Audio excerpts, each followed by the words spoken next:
Hey everybody, Samwise here, and today we're talking about this month's herb of the month, which is wild carrot or Queen Anne's lace. And wild carrot is used for a number of things, but the main thing that I'm talking about today is using it as a form of birth control, specifically like right after one has a sperm exposure where they could get pregnant, and taken right after they ovulate seems to be the most effective. So I'm out here today collecting some seeds of wild carrot. They look kind of like this, and yeah, it is kind of smelling a little bit like anise, like a chill version of anise. And it kind of looks like this right now. It could be a little greener, but this is when we had time to harvest. And yeah, it's wild carrot. Queen Anne's lace is like actually an ancestor of carrot and has a root that's sweet if you were to dig it up. Some cultures have used it as a sweetener in foods. It does have a poisonous lookalike, which would be poison hemlock. And the way to tell the difference, there's no poison hemlock here right now, but Queen Anne's lace has hairy legs. So this plant is pretty dried out, but Queen Anne's lace will have like little hairs on the stem, and poison hemlock will have stems that have like purple splotchiness on it, which kind of reminds me of like splotchy with blood. So don't harvest any plants that look like that in this context. And if they're interspersed with each other, perhaps finding a patch of Queen Anne's lace or wild carrot that isn't next to poison hemlock, just to avoid any crossover. So yeah, this plant has been used as a contraceptive by folks for a long time, and it does seem to be, according to a study that I'll link to in the notes, conducted by another herbalist who then made a podcast episode about their work and their study and their findings, which I invite you to check out. That a tincture of this and a high percentage alcohol, which we'll make in another video, is best taken if you are not desiring a pregnancy. And it seems to be the way that it works is to prevent implantation of a fertilized egg to the uterine wall by making like more like mucus. So interestingly, this plant, the tincture of it taken before ovulation, could actually be potentially supporting fertilization and supporting contraception by helping have more mucus pathways for sperm to travel upon.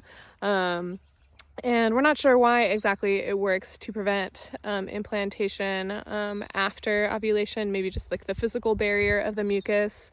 There's some questions whether it like makes progesterone spike and then drop, making the body think that it's not a good time for implantation. It's kind of unclear at this point.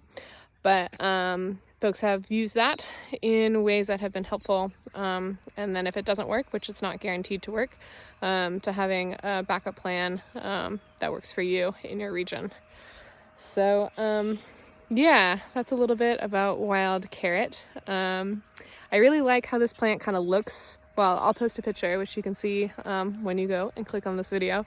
The shape that the umbels take, because it starts as this like really beautiful like floret of small white flowers, sometimes with a red dot in the middle, which is kind of telling for, the doctrine of signatures type of thing, where the one drop of blood can help potentially bring on menses, although that's not really how this plant works. But that's what the flowers look like. And then when they dry into seeds, they kind of curl inwards, and they kind of remind me of a uterus. So I'm gonna like show kind of how it curls, and I'm gonna put my finger in there, bloop.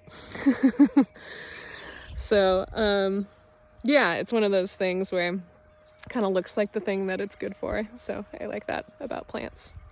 And yeah, using this plant does have some contraindications.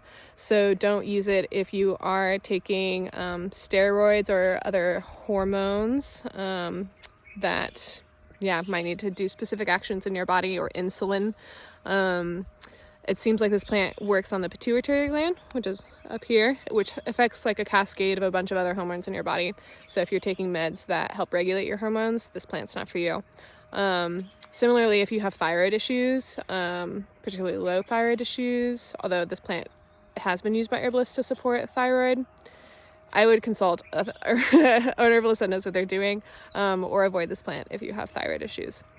So yeah, that's, I think, it for now. It's really good to know that something that's so abundant and so present in, at least in my life, is so helpful for folks who may need some support if they are exposed to sperm and don't want to become pregnant. And yeah, a really useful skill to have in using this plant in this way is knowing how to track your cycles.